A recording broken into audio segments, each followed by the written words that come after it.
Assalamualaikum warahmatullahi wabarakatuh.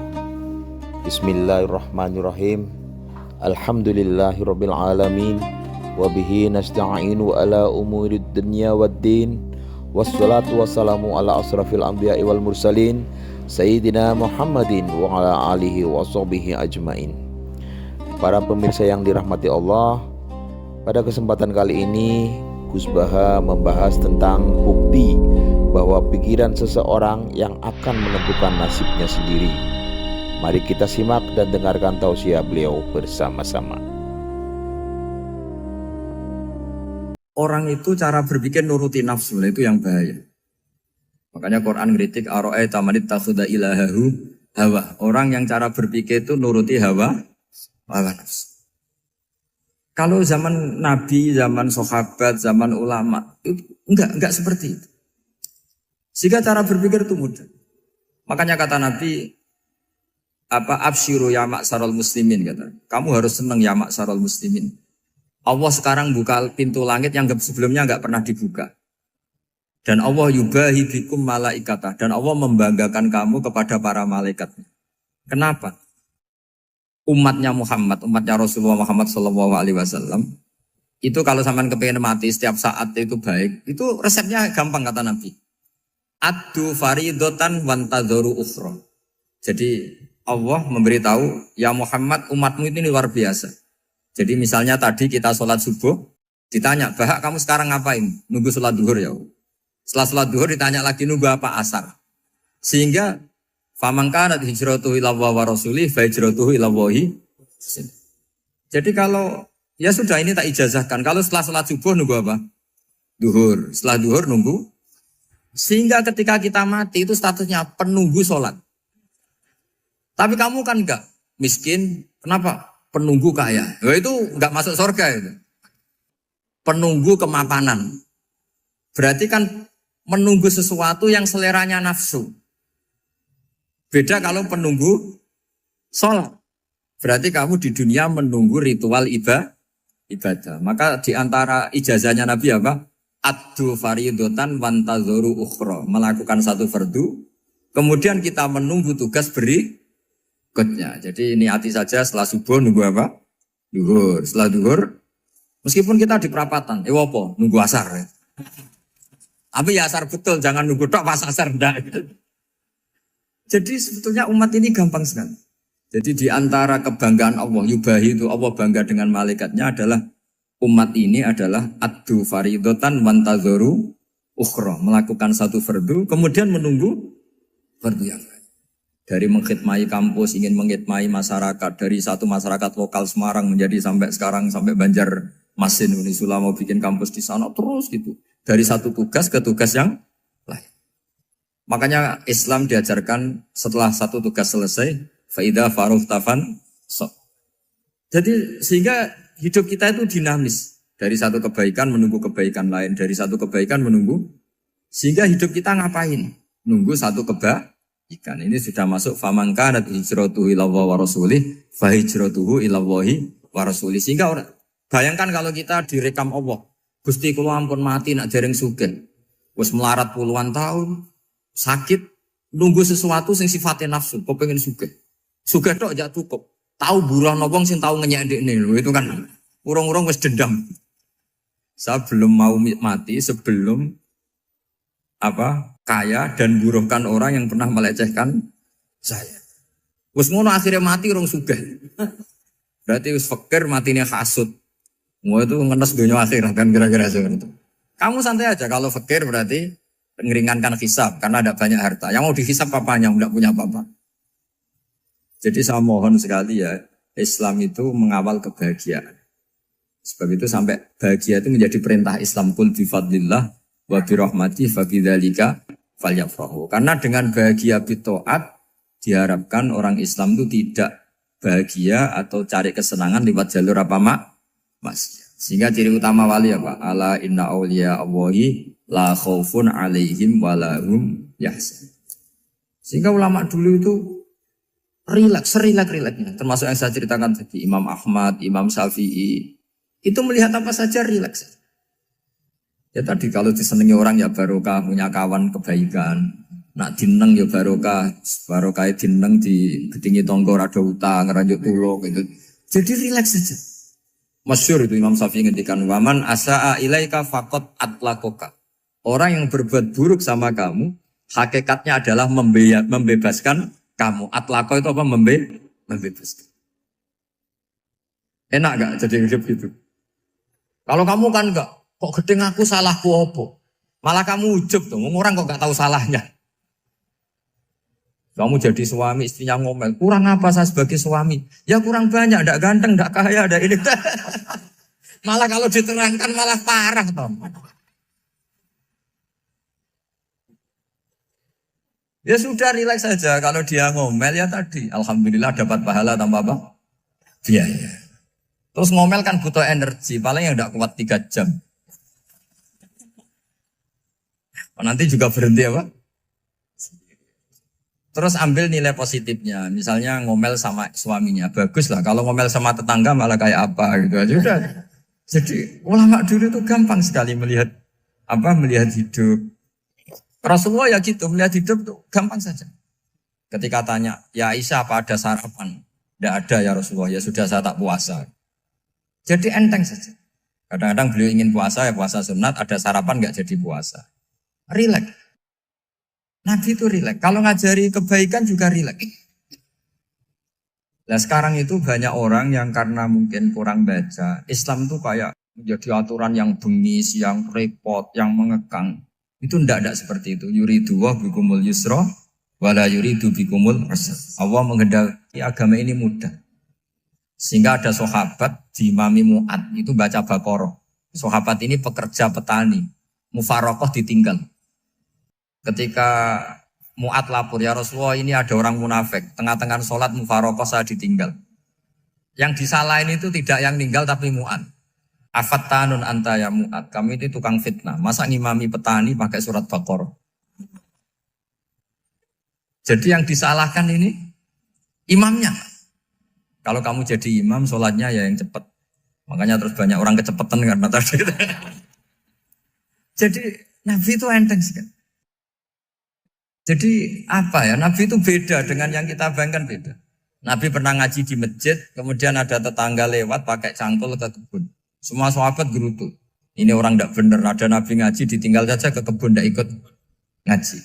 Jawabannya Nabi tidak, itu bagus itu ikut sunnah saya. Kenapa ya Rasulullah? Dia kerjanya nyari halal. Dan untuk menghidupi keluarganya itu juga ajaran saya. Sehingga yang ngaji ya ajarannya Nabi, yang enggak ngaji karena kerja mencukupi keluarga juga ajarannya Nabi. Segampang itu. Oh, kalau kayaknya kamu kan, wes gak roh akhlak kan gitu. Nabi rileks saja Nabi. Sampai bisa lihat itu di bab Fadhailul Kasbi. Makanya ini penting sekali supaya orang itu berpikir Islam atau mendakwakan Islam itu berdasar sanad. Ya, yang mutasil yang pernah dilakukan Rasulullah SAW. Sesuatu yang dilarang Allah itu pasti madharat. Maka untuk melarang seseorang bergantung sama narkoba misalnya atau hal-hal yang bahaya pada fisik, itu satu tentu bagi ahlullah, tentu karena takut Allah. Tapi banyak masyarakat yang memang benar-benar bisa meninggalkan narkoba karena efek buruknya ganja. Bahwa itu mengakibatkan sakau, mengakibatkan tidak sadarkan diri, mengakibatkan kebangkrutan ekonomi macam-macam. Sehingga mereka benar-benar benci sama yang namanya narkoba. Jadi di antara manhajul Quran itu kalau mentakbih, memburuk-burukkan maksiat itu mesti dikritik innahu kana fahisyah. Innahu kana fahisyata wa maqta wa sa'a sabila. Innahu kana fahisyata wa sa'a sabila. Diulang beberapa kali. Sehingga dibutuhkan kecakapan untuk menganggap satu hal yang buruk itu fahsyah, sesuatu yang enggak rasional, sesuatu yang tidak positif, sesuatu yang pasti berdampak negatif. Sehingga kalau misalnya tadi dibacakan oleh Qori, kuntum khaira ummatin ukhrijat linnasi ta'muruna bil ma'ruf wa tanhauna 'anil munkar. Untuk berhenti dari kemungkaran itu satu takbihun litil kal munkar atau litil kal munkarat, bahwa munkarat itu kita cap, kita stigmasi bahwa itu buruk sekali. Seperti Nabi mengajarkan pemuda tadi, masa kamu suka ibu kamu digitukin lelaki lain, putri kamu, bule kamu, bude kamu, sehingga orang ini pikirannya termindset betapa buruknya zina. Sama seperti kita sukses memindset betapa buruknya narkoba, betapa buruknya bahan-bahan terlarang. Begitu juga seterusnya terus pengkhianat dan sebagainya. Tapi problem manusia adalah dia itu akan mencari kebahagiaan atau kesenangan sesaat. Maka caranya gimana? Keinginan senang lewat maksiat ini dilawan dengan nyaman dengan taat. Saya ulang lagi, nyaman dengan taat. Sehingga ulama dulu punya kalimatul munajat, artinya kalimat hubungan pribadi sama Allah yang menjadikan orang itu nyaman. Dan ini yang diajarkan kitab-kitab tasawuf. Kitab tasawuf itu sukses mengajarkan melihat alam raya ini semuanya nyaman, termasuk yang mengecewakan. Itu dianggap nyaman. Saya berkali-kali mengajarkan ilmu ini karena ini musalsal ila Rasulillah SAW.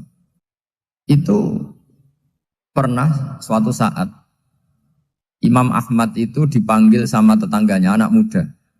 Tentu Imam Ahmad ini orang yang sangat soleh, sangat waroi, sangat tunduk sama perintahnya Allah dan Rasul. Pemuda tadi manggil, ya Ahmad, datang ke rumah saya. Imam Ahmad datang. Setelah sampai ke pemuda tadi, sudah pulang lagi, saya tidak butuh kamu. Pulang lagi. Setelah sampai rumah dipanggil lagi, ya Ahmad, datang lagi. Datang lagi. Oh, saya tidak jadi butuh, pulang lagi. Sampai 3 kali. Dan itu perangai ekspresi Imam Ahmad itu, atau ulama lain yang sesoleh beliau, itu nyaman, indah. Beliau tetap senyum-senyum, nyaman. Beliau tidak tersinggung, tidak terprovokasi, ya pokoknya tidak tersinggung, kelihatan nyaman. Lama-lama pemuda ini terus tanya, ya Ahmad, kamu saya perlakukan seperti ini kok tidak tersinggung? Kamu senyum-senyum saja, happy-happy saja. Jawabnya Imam Ahmad itu unik. Wahai pemuda, saya kamu panggil itu senang sekali. Karena kata Nabi, kalau kamu iman dengan Allah dan Rasul, maka hormatilah tetangga. Jadi saya senang. Karena nuruti perintah Allah untuk menghormati tetangga. Jadi tidak ada urusannya dengan kamu. Kagetnya kayak apa?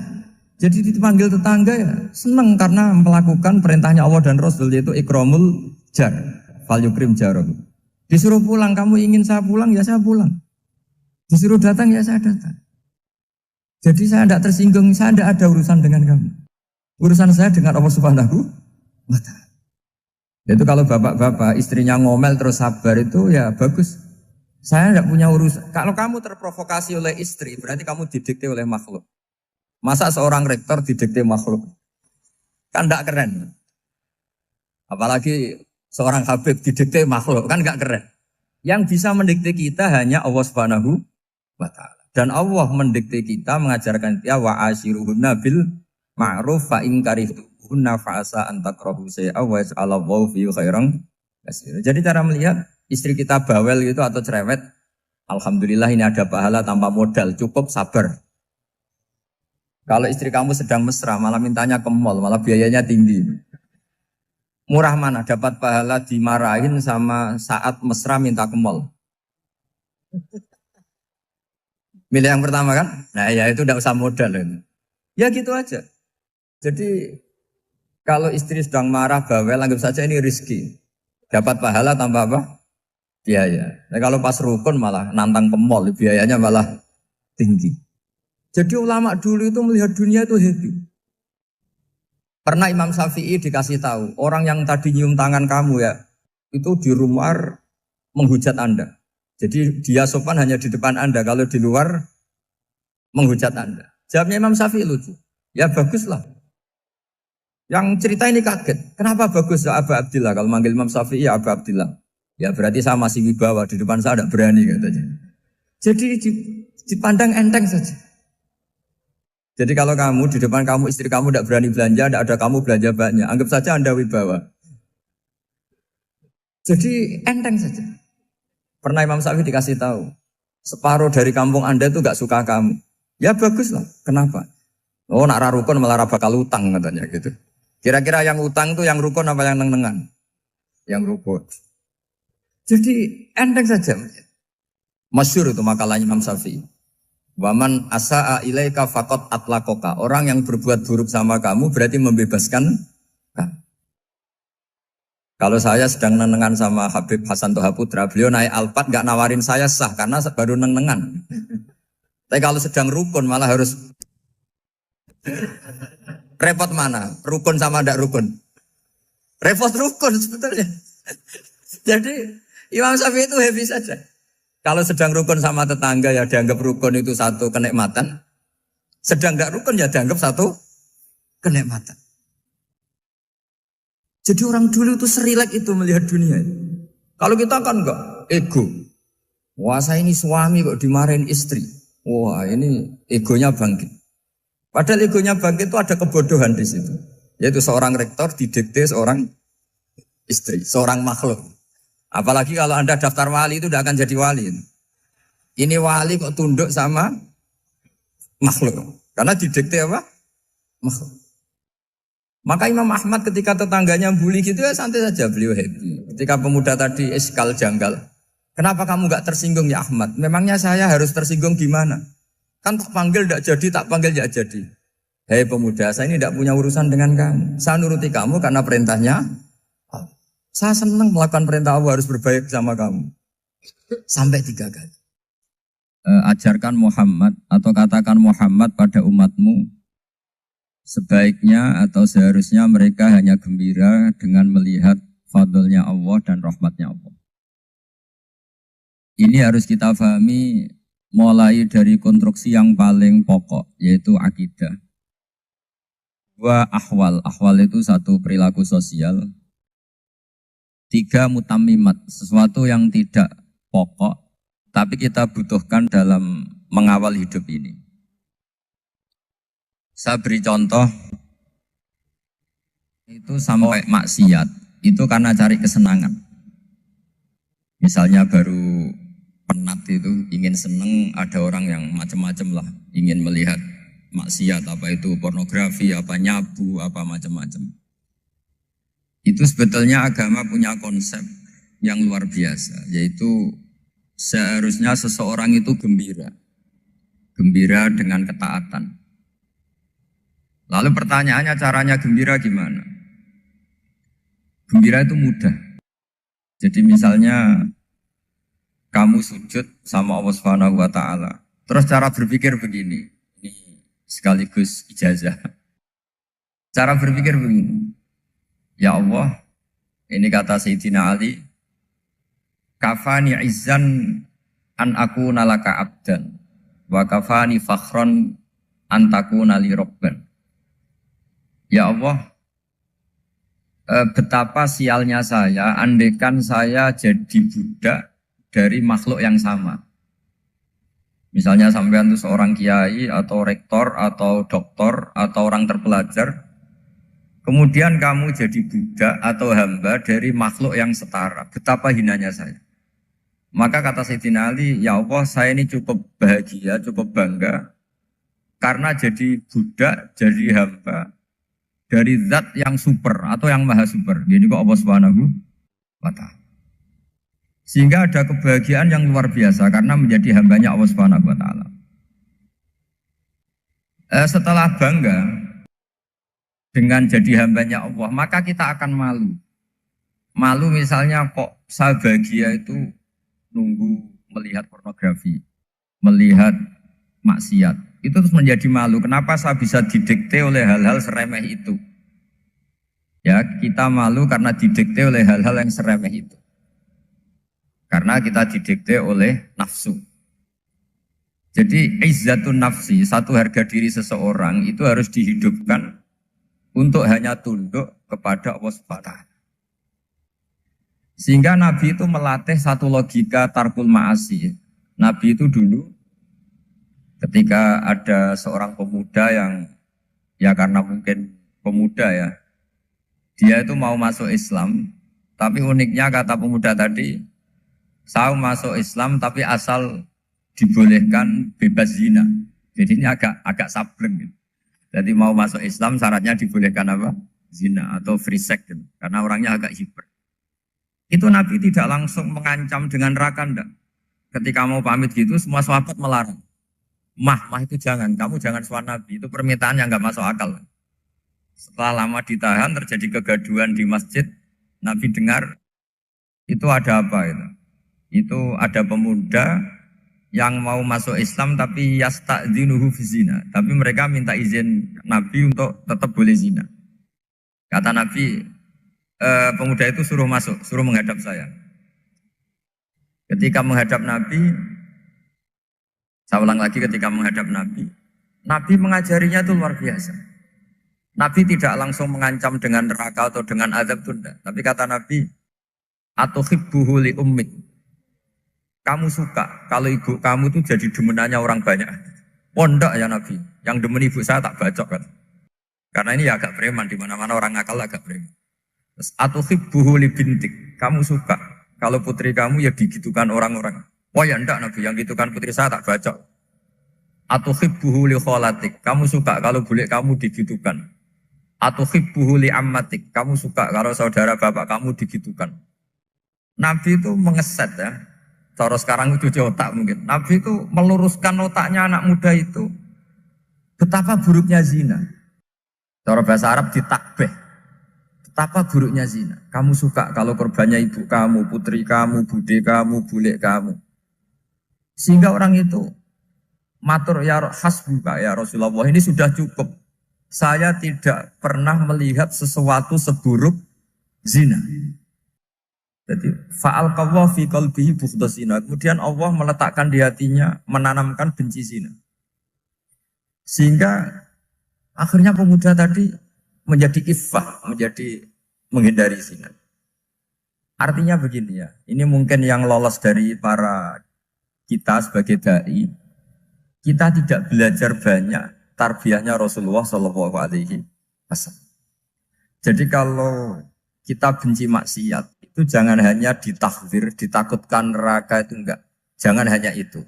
Tapi di logika. Jadi kalau kita menghindari maksiat, itu selain karena takut azab, itu ada logika. Ada rangkaian pikiran yang menjadikan kita anti satu perbuatan apa maksiat. Jadi misalnya gini ya, kira-kira ginilah kalau contoh gampang itu. Ada orang gitu ya, nyanyi dengan pakaian yang mungkin pornografi gitu. Mungkin pemuda-pemuda ingin melihat itu, tapi bisa diobati gini. Kok enak dekne mergawe kok tak bayar ya, aku kehilangan duit. Meskipun dengan logika yang agak serampangan, yang penting menjadi kita ini punya harga diri untuk tidak tergantung hal-hal seperti itu. Sehingga Nabi itu cara menggambarkan tadi mulai atuhibbuhu li ummik, kalau ibu kamu jadi demenannya orang lain. Pemuda tadi bilang yang demen ibu saya mau saya bunuh. Ditambah lagi atuhibbuhu li bintik. Bagaimana kalau korbannya putri kamu, bule kamu, bude kamu. Sehingga terus si pemuda tadi betapa buruknya zina. Betapa murahnya zina. Akhirnya pemuda tadi al-qawwa fi qalbi bughdha zina. Terus kemudian pemuda tadi itu sangat membenci dengan apa? Berzina. Nah, pikiran-pikiran seperti ini harus kita tanamkan. Harus kita tanamkan supaya orang itu benci melakukan maksiat. Karena satu memang takut suhtullah, takut dibendu Allah atau dibenci Allah. Dua, memang logika kita mengarahkan tidak maksiat. Saya beri contoh ya, betapa pentingnya mindset ya, cara berpikir.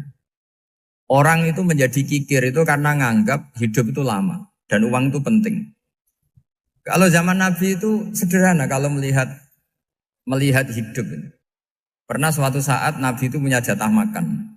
Karena Nabi itu hidupnya juga pas-pasan. Jadi Nabi itu unik. Beliau di satu sisi kaya raya, bisa ngurmat Abu Hurairah, Ammar, Suhaib.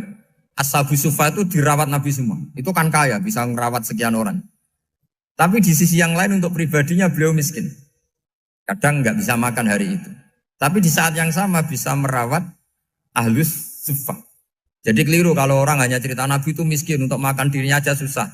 Itu keliru. Kelirunya kalau tidak diteruskan, tapi Nabi mampu menghidupi ahlus sufa. Singkat cerita jatah makannya Nabi itu dikasihkan orang ketika Nabi tanya, ya Aisyah, makanan jatah saya di mana? Oh ya Rasulullah tadi ada orang minta tak kasihkan, maka makanan itu habis. Apa kata Nabi? Kamu salah Aisyah. Yang kamu kasihkan itu justru yang masih. Ya, yang kamu kasihkan itu justru yang masih. Sehingga Nabi menganggap, makanya Nabi terus ngendikan, ya kalau mukhatabnya lelaki ya kira-kira begini. Wahal laka min malika illa ma akalta fa'afnaita walabista fa'ablaita. Terus hanya wa tasaddaqta fa'abqaita kata Nabi. Harta kamu ya kamu makan kemudian ke WC jadi kotoran atau punya pakaian mewah nanti rusak. Wa tasaddaqta fa'abqaita. Ada yang kamu sedekahkan yaitu yang abadi sampai akhir. Sehingga banyak pengusaha yang mencintai saya setelah tak ajari hadis itu, misalnya punya uang 1 miliar karena dia spekulan atau pedagang rawan bangkrut, disedekahkan ke masjid 50 juta, yaitu yang abadi. Jadi kalau suatu saat bangkrut, dia masih punya uang 50 juta di akhirat. Jadi Nabi itu mengajari sedekah itu apa? Ya sedekah itu pengabadian uang. Kalau kita kan enggak, bilang sedekah itu nguras uang. Itu pikirannya setan, dan pikirannya orang Islam. Itu cara berpikir setan, bukan cara berpikir umat apa? Sehingga Sayyid Ali Zainal Abidin itu kalau ada orang minta, kemudian beliau ngasih, itu beliau bilang gini, marhaban biman hamala zati ilal akhirah. Matur nuwun nggih jenengan sing beto sangu kula nate. Jadi dianggap teller saja. Orang yang minta uang beliau itu dianggap tukang nyatet bank ini. Karena sudah ditabungkan. Ya sudah. Kalau kita kan enggak, wah pengemis itu ganggu gini-gini. Kecuali pengemis profesi ya mungkin kita agak-agak enak. Mari zaman akhir itu ada pengemis apa? Profesi. Jadi repot teman. Terus tak beri contoh lagi kebahagiaan ketika kita milih Islam moderat. Islam kita diajarkan guru-guru kita, utamanya oleh guru kita Mbah Maimun. Saya juga sering ketemu beberapa ulama dunia, termasuk Habib Umar. Saya juga ikut sowan ke sini pas beliau sama Habib ini Hasan Toha Putra di sini sama orang-orang moderat itu cara berpikir juga luar biasa indah. Beliau pernah cerita ya beberapa ulama lah, banyak yang cerita itu. Saya pernah diceritani seorang alim ketika ada orang ekstremis itu mau ngebom di tempat maksiat. Kebetulan yang maksiat itu kebanyakan ya orang Islam. Karena di negara yang mayoritas Islam. Ditanya sama Syekh Sa'rawi. Syekh Sa'rawi itu mufassir top di mana? Mesir. Ini mau tak habisin karena mereka orang Islam kok maksiat terus. Terus ditanya sama Imam Sa'rawi. Laumatu ala khini ma'asihim aina masiruhum. Kalau mereka mati dalam keadaan maksiat, mereka kemana? Ya ilanar, mereka pasti masuk neraka. Terus ditanya sama Imam Sa'rawi, wahal masiruhum ilanar muradun nabi amla. Punya umat maksiat kemudian mati masuk neraka, itu yang diinginkan Nabi apa enggak? Ya tidak aja. Ya sudah, enggak usah dibom, ditunggu tobatnya kata-kata. Karena kalau mati dalam keadaan itu ke neraka dan itu tidak yang diinginkan Rasulullah Sallallahu Alaihi Wasallam. Terus ekstremis ini menjadi tobat, tidak berpikir ekstremis mas. Jadi orang itu harus berpikir mindset yang baik. Meskipun kadang berpikir baik itu ya agak-agak kacau. Ada seorang wali majdzub itu kalau berdoa agak kacau, tapi nggak bisa dibantah. Masyhur itu doa itu. Ini sekaligus ijazah, tapi kalau sebelum wali nggak boleh. Itu datang ke makamnya Rasulullah SAW. Terus doanya itu begini. Ya Allah, sekarang terserah engkau. Ya Allah, sekarang terserah engkau.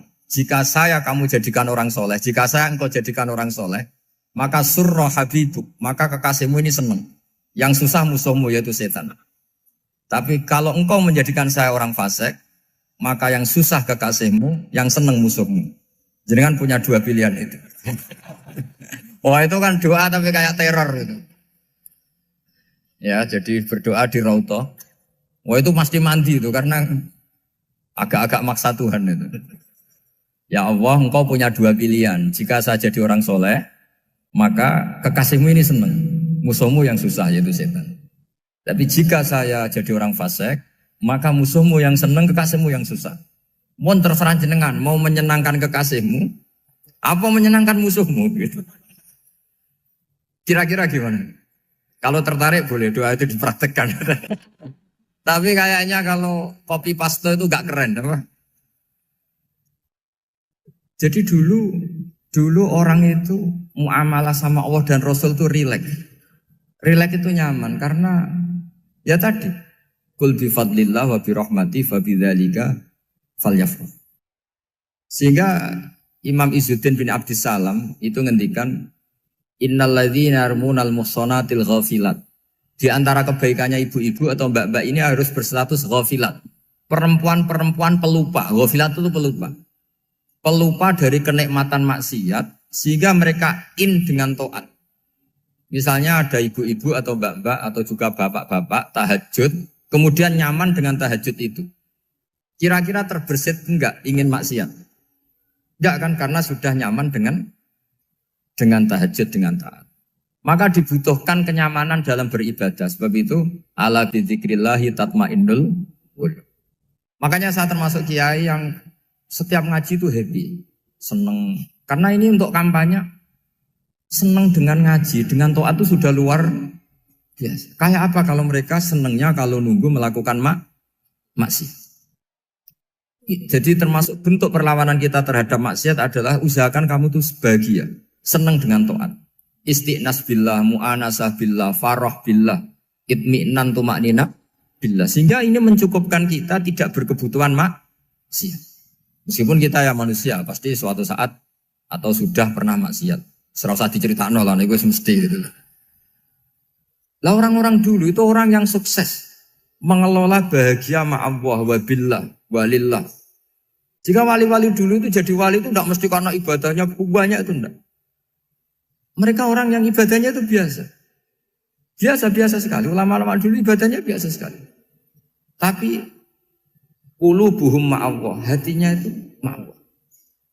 Itu ada seorang wali, itu jadi wali, Umar bin Abdul Aziz, yang dikenal khamisul khulafa. Khamisul khulafa. Di luar khulafa Rasyidin 4, di antara yang soleh adalah siapa? Umar bin Abdul Aziz. Itu ketika mau meninggal, itu senangnya bukan main. Itu semuanya nangis, beliau senang. Terus tanya, kenapa kamu senang? Memangnya saya kalau mati itu kemana aja? Ila khairi madhubin ilah, ke zat terbaik. Dibang urip mbek kowe bulet atau mbek arhamur rahimin kan. Yaitu Allah Subhanahu. Jalaluddin Ar-Rumi ketika mau meninggal itu muridnya nangis semua, beliau marah. Kamu harusnya pesta karena saya mau ketemu kekasih saya, malah kamu tangisi. Goblok sekali kamu katanya. Jadi orang-orang dulu itu luar biasa. Karena tadi mereka tidak ingin ketemu Allah itu dianggap problem. Harus sesuatu yang membahagiakan. Makanya wali-wali itu kalau berdoa begini. Wa khairu ayyami yauman alqa fih, dan jadikan hari terbaikku adalah hari ketika saya ketemu engkau ya Allah. Pernah dengar doa itu? Wa khairu ayyami yauman alqa fih, dan hari terbaikku adalah hari saat ketemu engkau. Aman kan enggak? Sampai mati ku wedi. Saya tidak tahu wedi dosa apa wedi Israel apa wedi malaikat siapa? Mungkar nakir. Sebenarnya tidak perlu seperti itu. Karena cara pandang Nabi itu ini bisa dipraktekkan. Kalau kamu orang baik, mati artinya apa? Ya baik. Karena husnul khotimah. Kalau kamu orang yang buruk, itu kata Nabi, anggap saja mati itu akhir dari keburukan kamu. Nak kowe urip terus malah maksiat terus. Maka Nabi itu kalau ngajari kita berdoa gini, Allah maj'alil hayata ziyadatan li fi kulli khairin wal mauta rohatan li min kulli syarri. Ya Allah, kalau saya hidup ya anggap saja ziyadah fi kulli khairin, berpotensi nambahi kebaikan. Kalau saya mati anggap saja ini akhir dari segala keburukan. Maka saya berkali-kali banyak tradisi ulama-ulama NU, ulama-ulama pesantren, ya ada hanya NU, pokoknya ulama-ulama alim. Itu kalau ada orang mati, orang nakal gitu mati, ini saya gitu. Itu hadirin mesti gak terima. Wapi enang itu wong wakal. Tapi dipaksa sama kiainya, saya gitu. Lama-lama dipaksa. Saya gitu. Padahal ning atine kiai wis ra iso maksiat meneh wis saya gitu. Karena dengan mati berarti saya sudah tidak bisa maksiat lagi. Jadi Nabi melihat hidup dan mati itu segampang itu. Kalau al-hayata ziyadatan li fi kulli khairin wal mauta rohatan li min kulli syarr. Coba kita ke depan itu kan ada potensi zina, potensi korupsi, potensi maksiat. Yang bisa menghentikan potensi itu apa coba? Mati ya, udah pinter ya. Sudah maju berarti. Berani mati. Berani. Tapi jangan di sini ngel-ngelo panitia. Artinya yang selama ini kita risau dengan kematian, dengan apa? Nabi ngajari kita tadi. Allahumma mas'alil hayata ziyadatan li fi kulli khairin wal mauta rohatan li min kulli syarr. Ya Allah, jadikan hidup ini sebagai bekal menambah kebaikan dan suatu saat kalau saya mati, semoga itu akhir dari segala keburukan. Jadi artinya Nabi itu ngajari kita itu positif terus. Sama seperti ulamanya tadi. Nak lagi rukun mbek tonggo ya sanggep ae kanca keapian. Nak nenengan ben ra utang ngoten. Dadi pokoknya penak terus itu loh. Nak bojo lagi ngamuk alhamdulillah gak ngajak blonjo. Nak pas rukun ya alhamdulillah kok lagi rukun. Jadi gampang semua. Makanya ada seorang alim itu ngendikan begini, ada yang tanya. Saya tuh dulu ketika kaya, teman saya sering main ke saya. Setelah saya miskin gak ada teman-teman yang ke saya. Dikira si Habib ini kebetulan orangnya Habib itu mendukung keluhan dia. Ternyata enggak. Si orang alim itu bilang gini, malah bagus toh gitu. Kowe wis melarat buruhe wong.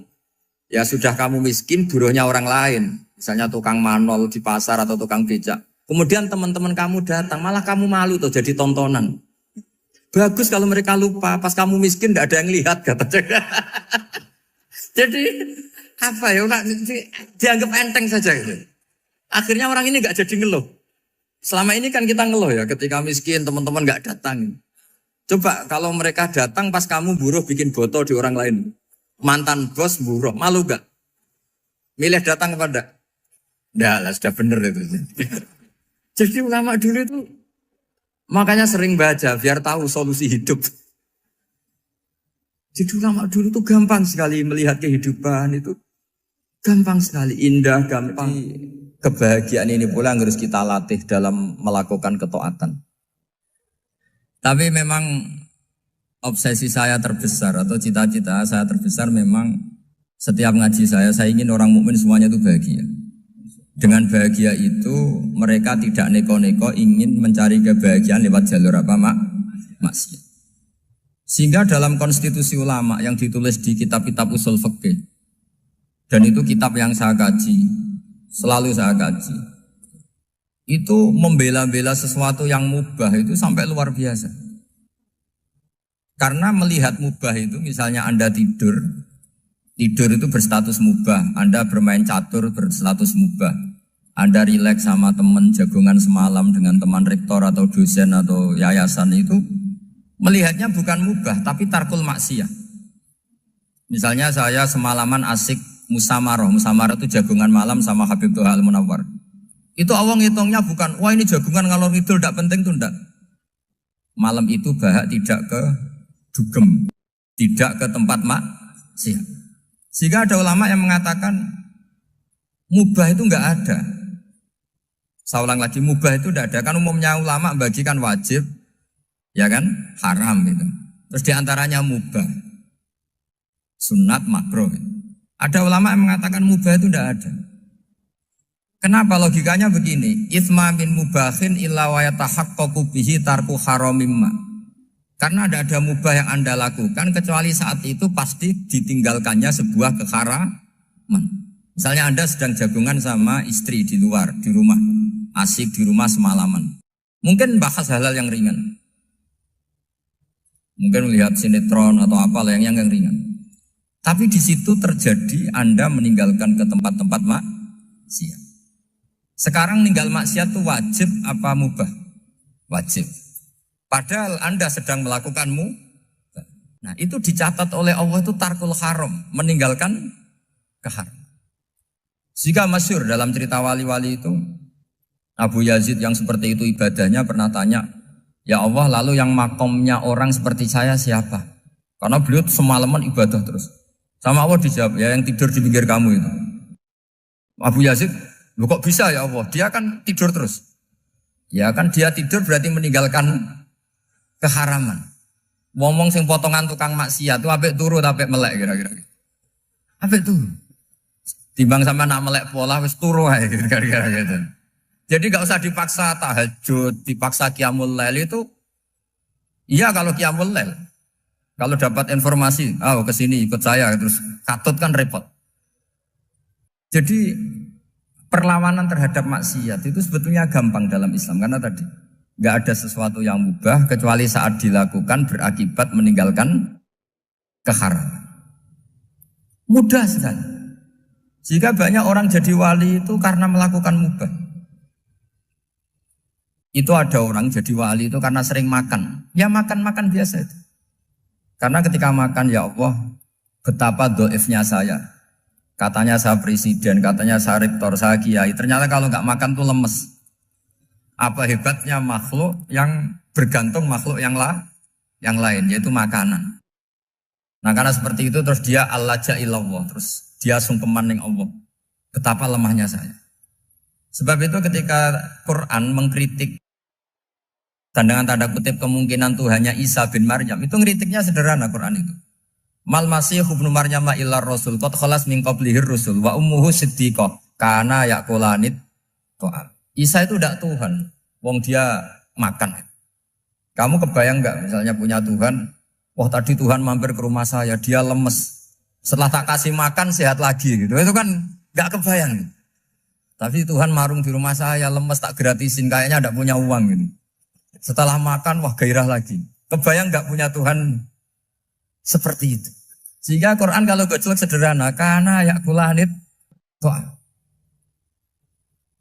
Sehingga wali-wali itu kalau makan itu sadar lemahnya dirinya, betapa dirinya tergantung makanan. Sesuatu yang tergantung itu artinya tidak hebat, tidak Tuhan. Jadi untuk menjadi wali, untuk menjadi dapat ridhonya Allah itu sebenarnya sederhana. Termasuk ada cara jadi wali yang agak kacau, tapi ini ya benar, asal niatnya benar. Misalnya Unisula besar, ya kurang besar lagi. Kita sudah punya uang, kurang banyak uang lagi. Itu Nabi Ayub, itu kan seorang nabi. Pernah diuji Allah, ini ada di Sahih Bukhari. Nanti kamu tanya, hadisnya Sahih enggak? Ini ada di Sahih Bukhari. Kadang orang kota itu aneh, enggak ahli hadis tapi tanya, Sahih enggak? Padahal andai kan dibodohi Sahih, ya ngandel saja. Jadi kadang ya aneh. Enggak tahu kok tanya itu Nabi Ayub itu sudah kaya, pas itu sudah kaya, bukan cerita yang masih miskin, memang sudah kaya. Beliau di kamar dihinggapin satu belalang dari emas. Setelah belalang itu dikejar, ternyata yang jenis itu banyak, semuanya dari emas. Ngambil sana sini, ini yang kesak ini dipenuhin, saku ini dipenuhin, sampai banyak. Sama Allah digojlok, kamu itu nabi saya. Kenapa kamu mengumpulkan harta sebanyak itu? Kamu itu nabi saya kok rakus? Jawabannya Nabi, ya Allah, siapa yang bisa kenyang dari rahmatmu? Ya, jadi kalau kamu punya uang 1 miliar, kok ingin 1 miliar 100, ingin 1 miliar 200, itu cara ngitung bukan uang. Ya Allah, siapa yang bisa kenyang dari rahmatmu? Karena rahmat Allah tidak terbatas, sudah Gusti tenang saja. Meskipun saya gini, rahmat Anda tidak akan habis. Sehingga waroi ada ilmunya, tomak juga ada ilmunya. Termasuk rakus itu juga ada ilmunya. Misalnya begini, ini contoh rakus yang ada ilmunya begini. Ini saya beri contoh. Mungkin yang boleh niru orang-orang soleh, kalau nggak soleh jangan. Imam Syafi'i ini cerita nyata. Imam Syafi'i itu dulu ketika ngaji masih muda itu nggak suka sama guru yang kaya. Kebetulan dia punya guru miskin terus. Namanya Sufyan As-Tsauri itu miskinnya Masya Allah. Sufyan bin Uyainah juga miskin. Jadi dia miskin punya guru miskin terus. Sehingga idolanya ya sama guru-guru yang miskin. Suatu saat guru-guru ini menyarankan dia ngaji Imam Malik. Imam Malik itu kaya raya. Itu babutnya Imam Malik kalau diinjek itu mata kakinya tidak kelihatan saking halusnya. Kalah Indonesia kalah. Imam Malik tuh gaya. Kalau ngaji di kursi tinggi terus pakai bukhur itu, pakai jubah Arab yang mahal. Pokoknya mewah kali Imam Malik. Terus dia mulai ini kiai kok kaya.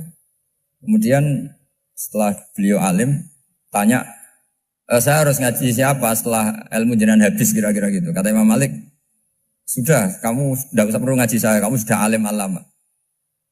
Terus Imam Malik datang ke Baki. Zaman itu Baki itu semacam kayak rentalan ya, semacam Grab lah kalau dulu itu. mana kafilah yang mau ke Irak? Ya sudah terus, oh kita mau ke Irak, ini antar ke Muhammad bin Hasan As-Syaibani. Itu dibiayai sama Imam Malik. Grabnya ya dibayarin, itu kafilahnya itu ya dibayarin. Imam Syafi'i disangoni surrotan min dhahabin. Jadi satu kepes uang dikasihkan. Itu pernah tak hitung semurah-murahnya itu sekitar 60 juta. Imam Syafi'i mulai mikir, kiai yang saya kritik lomo, sing kiai miskin tak puji, gak pernah ngamal kan, tentu orang miskin. Setelah datang ke Muhammad bin Hasan As-Syaibani, beliau itu pakar usul fikih, muridnya Abu Hanifah. Beliau al-usuli, pakar usul fikih. Itu Muhammad bin Hasan As-Syaibani itu kalau ngitung emas, itu di ruang tamu. Uangnya miliaran, emasnya banyak. Dari kota ini dipindah ke kota ini, emas kalau ngitung di ruang tamu. Bukan di kamar, di ruang tamu. Imam Syafi'i tambah kaget. Imam Malik kayak gitu sudah soal malah ini kaya raya. Setelah Imam Syafi'i kelihatan kaget, digojlok sama Muhammad bin Hasan As-Syaibani karena beliau senior. Atajabu min hadza, kamu aneh melihat ini? Iya. Kenapa? Ulama kok kaya raya. Terus kata Muhammad bin Hasan, ya sudah, uang ini tak kasihkan orang-orang fasik, binti gue demenan, gue nyabu, gue macam-macam. Oh jangan, nanti dipakai maksiat. Pun jenengan mawon sing sugih. Semenjak itu Imam Syafi'i rubah mindset. Jadi kalau kampus ini ingin akreditasi A, ingin mulia, ingin apa? Kamu ridho kalau yang punya prestasi seperti itu adalah orang-orang fasik. Ridho enggak? Enggak kan? Maka didoakan ini. Nah itu namanya berpikir secara usuli. Kamu jangan hanya nuruti karena berpikir waroi terus kamu benci kekayaan. Tidak bisa seperti itu. Karena pangkat dan kekayaan ketika dikelola secara kesolehan maka akan menjadi energi positif yang luar biasa. Semenjak itu Muhammad bin Hasan As-Syaibani berhasil mendidik Imam Syafi'i. Sampai akhirnya keterusan Imam Syafi'i berpendapat kalau orang Islam bisa bikin rumah tingkat kok punya rumah reot itu haram. Akhirnya keterusan. Kalau bisa jadi bupati kok jadi ketua RT juga haram. Karena al-Islam ya'lu wala yu'la alaih. Islam itu luhur bukan bisa diluhurin. Sehingga rata-rata orang Syafi'iyah termasuk kiai-kiai Indonesia itu rata-rata ya agak-agak politikus. Ya agak-agak kedonyan, mungkin sebagian kedonyan tenan gitu. Karena gak ridho gitu loh. Kalau kesempatan itu dikuasai orang fasik kemudian menjadi kekuatan maksi. Coba kalau bupati itu orang yang fasik. Kemudian programnya supaya rakyat seneng semalaman dangdutan yang purno misalnya. Supaya rakyat seneng dibolehkan dugem, dibolehkan judi. Tapi kalau yang jabat orang soleh kan ada beberapa perda yang menolak penyakit apa? Masyarakat. Jadi kamu jangan melihat bahwa kepangkatan ini hanya sebagai alat korupsi, alat otoriter. Enggak.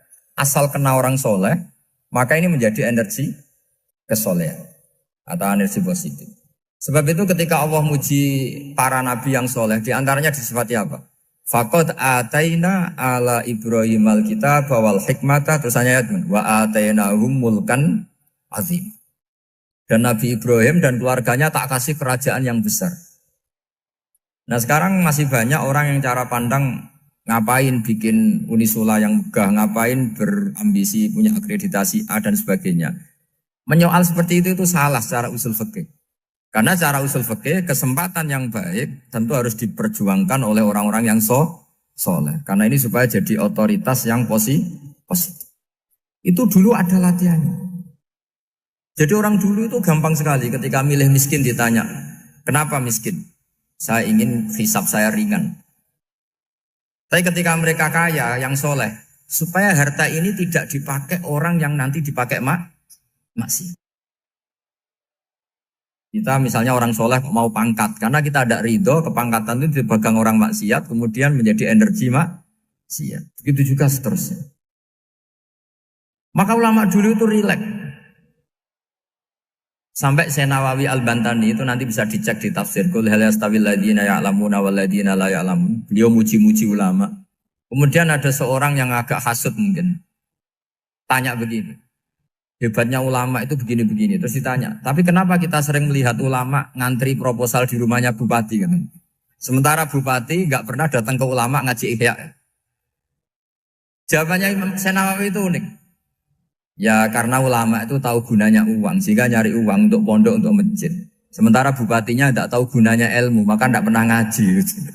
Jadi ya ringan saja oleh. Jadi ya sudah seperti itu. Jadi kalau ada ulama kedonyan, anggap saja karena tahu gunanya uang. Jadi kenapa ulama ngantri di kabupaten, bukan bupati ngantri di ulama jawabannya? Karena ulama tahu gunanya uang. Sementara bupatinya nggak tahu gunanya ilmu. Ya, kira-kira gitu lah. Ada ustadz tidak ganteng, kesensem rondo cantik. Karena tahu gunanya ustadz itu. Artinya tahu gunanya kalau saya nikah nanti punya anak jadi gus. Karena kan dia kiai gitu. Tapi rondonya raro gunanya dia karena miskin gitu. Jadi ulama dulu itu rileks. Rileks, menafsirkan apa saja itu rileks. Termasuk saat terpojok. Itu rileks. Karena semuanya dianalisis pakai ilmu. Sehingga ciri utama wali itu apa? Ala inna awliya Allahi la khawfun alaihim walahum yahzanun. Gak ada rasa takut, gak ada rasa gampang. Karena melihat sesuatu itu gampang saja. Saya ulang lagi, melihat sesuatu itu gampang saja, ringan. Semoga barokah. Assalamualaikum warahmatullahi wabarakatuh.